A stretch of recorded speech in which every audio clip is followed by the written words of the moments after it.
This is Optimal Relationships Daily, episode 1506, Living Together Before Marriage, by Dr. Diana Kirschner of loveiN90days.com. Hello, everybody, and welcome back to Optimal Relationships Daily. I'm Greg Audino, your host and narrator. Thanks for being here and starting your week with us. We've got a lot of awesome content coming up for you, and starting off is today's piece from Dr. Diana Kirschner of loveiN90days.com. She's got an article for us on a topic that, well, frankly, we haven't touched upon too much, at least not directly. Let's hear her thoughts and a story and some numbers about living together before marriage as we optimize your life. Living Together Before Marriage by Dr. Diana Kirschner of loveiN90days.com. Living together. Census numbers. For the first time in U.S. history, more couples are living together compared to those who are married, and this trend is continuing. About a quarter of unmarried women aged 25 to 39 are living with a partner, and about 53% of all first marriages were preceded by living together. More and more couples are simply packing up their things, moving in, and sharing digs. They say it's because they want to try things out, a test drive, so to speak, with their partner to avoid a bad marriage. Some say it's more convenient, more economical, especially in hard financial times, a fewer strings attached, safer, more economically sound alternative to tying the knot. Usually, the decision happens without a great deal of planning or discussion.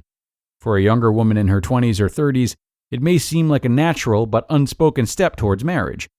For her male counterparts, on the other hand, the moving in decision may have little to do with eventually saying "I do."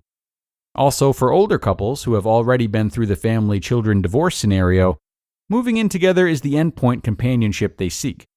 That is the relational holy grail. So, is cohabitating a good thing, or is it bad for your relationship? Shelley and Jared make a decision. First, let me tell you a story. Shelley, a sparkly 30-year-old graduate student in public health, accidentally found Jared, her super-secret crush from high school, on Facebook. They wrote on each other's walls, chatted up a storm, and fell deeply into what seemed to be a magical connection. They used the L word liberally with each other and called each other schmoozey names. Cut to 1 year later. Shelley's apartment lease was up. Jared had a roomy but knick-knacked loft downtown, close to Shelley's school, and she was spending so much time at his place. And so they decided she would move in and live together. There was not much discussion about it.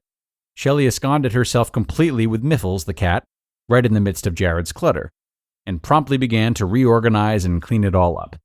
Shelley had been through this before when she lived with her ex, Jonathan. She was used to putting her touch on a guy's place.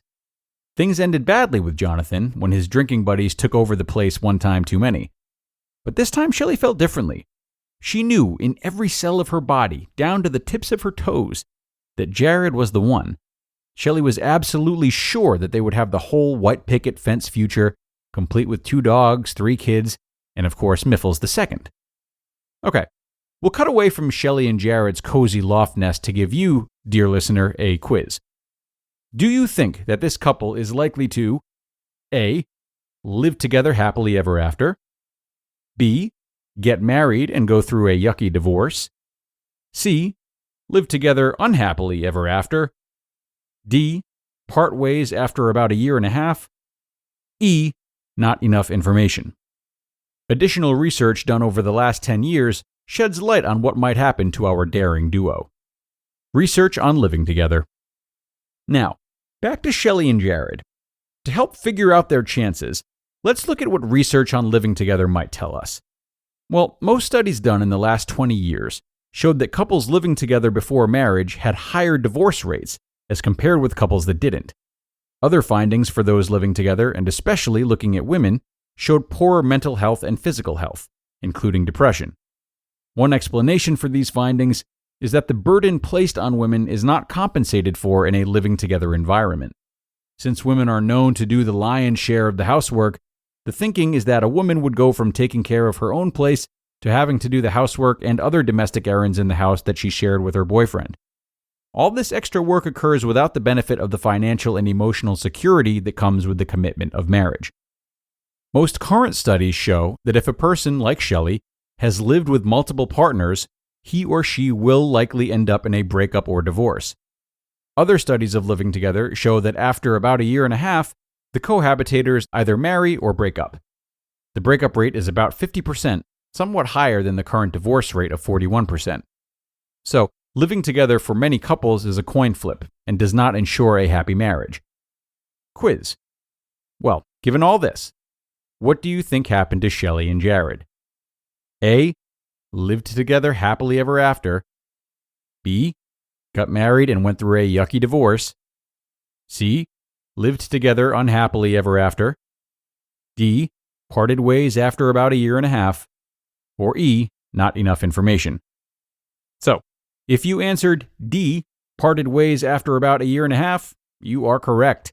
They broke up and are still both single, although Shelley thinks she may move in with her new guy. Benefits of living together? What are the benefits of living together? Here's where some recent research and my own clinical work point. The critical success factor for couples who live together and manage to create a more lasting relationship is their commitment to persevering and staying together. In my best-selling dating advice book, Love in 90 Days, I show that commitment is one of the 8 habits of happy couples. That same degree of commitment needs to be developed during the living together phase if the couple is to make it. What does a couple have to do to ensure greater success? A couple that is living together has to be more willing to work on the inevitable differences, the disappointments, and the setbacks that inevitably occur.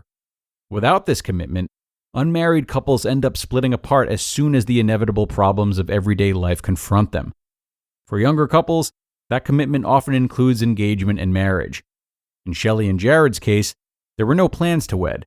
Living together was a convenience and an experiment. We now know how that went.